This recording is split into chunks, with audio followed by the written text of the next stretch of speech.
Welcome. In this tutorial, I'm gonna show you or teach you how to use AI filter on TikTok using your mobile device.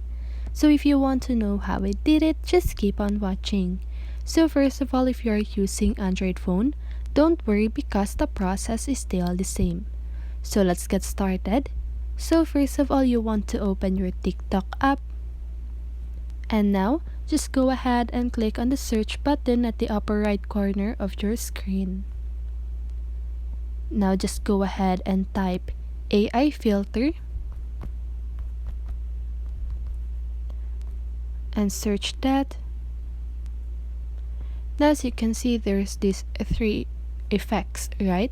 So just go ahead and choose any effects that you want.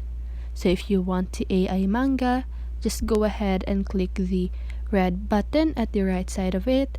If you want the AI portrait, just again click on the red button, and if you want the AI green screen, click on red button.